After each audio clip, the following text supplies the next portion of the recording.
From the vast reaches of the Mongolian steppe, an army of over 100,000 men swept aside all resistance, claiming territories that spanned continents. Their leader, Genghis Khan, proclaimed his life's ambition was to unite the world under one empire. Having conquered the East, the Mongols turned their attention to the West, where they would come face to face with some of the greatest armies of medieval Europe. Would Genghis Khan's legendary warriors finally meet their match?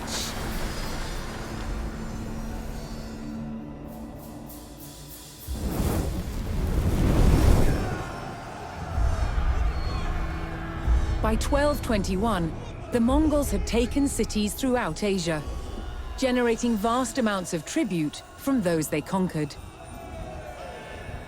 The West, however, was still an untapped resource. Genghis Khan sent his trusted generals, Jebei and Subutai, to attack Europe. With an army of 20,000, Jebei and Subutai took the West by surprise, raiding cities and destroying armies. Within 2 years, they had the prosperous Rus territories in their sights. But in their way was a Rus army of over 40,000 men. Outnumbered, Jebei and Subutai turned and started to head back east.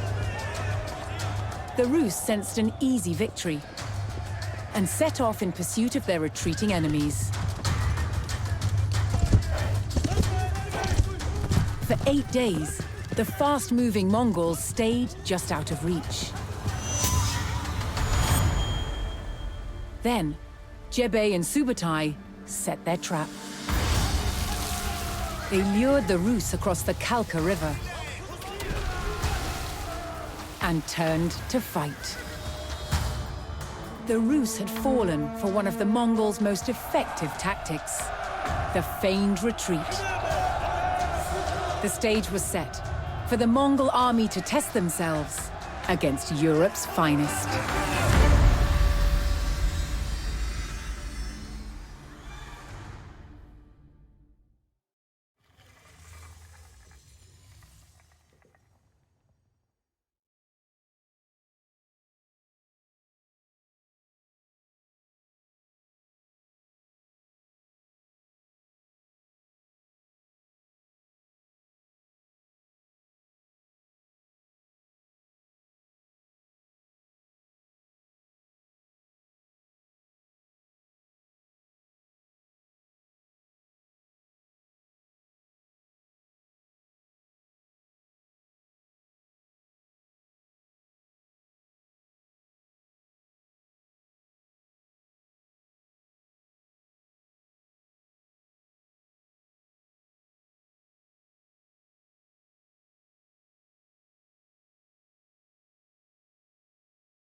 The Mongols charged across the European plains, with the fatigued Rus army in close pursuit.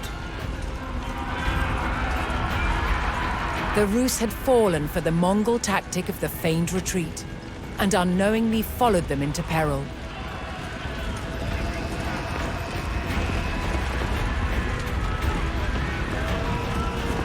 The Mongol general sprung his trap on the enemy scouts.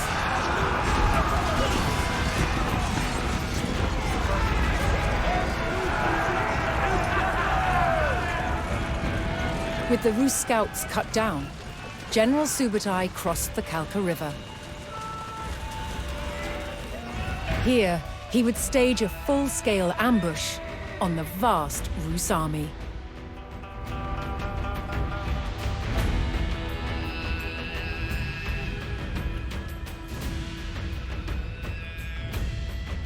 Subutai directed his warriors to split up and lie in wait for the enemy.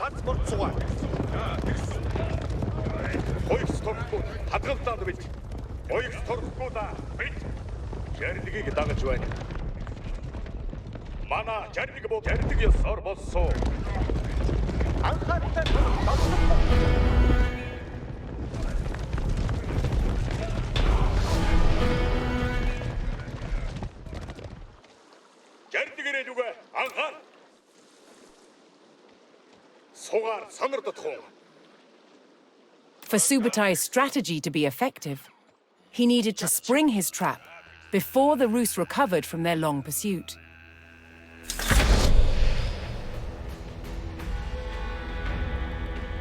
He sent his most fearsome Mangadai horse archers to draw the Rus quickly towards the ambush site. These highly skilled warriors could fire their bows rapidly while riding at speed.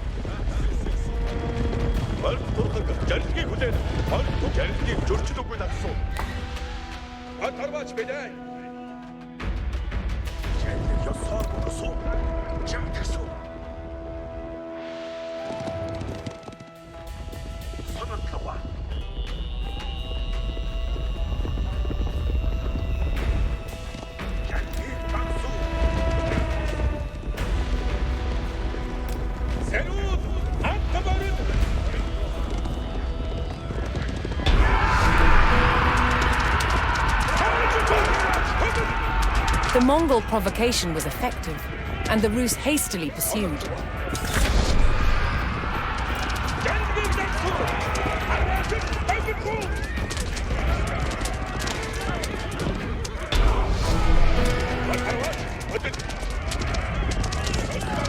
The Rus army had fallen for the feigned retreat and rode straight into the Mongol ambush. With the enemy surrounded, Subatai's battle-ready warriors descended from all sides.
The Mongol ambush was devastating, and Rus numbers were reduced to a few desperate stragglers. Seeing the fate of their comrades, the last Rus encircled themselves in a makeshift fort of baggage carts.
the Rus stockade fell. Despite a valiant last stand, the remnants of the Rus army were cut down. Spurred on by the crushing victory at the Kalka River, the Mongols advanced ever further into the heartland of the Rus.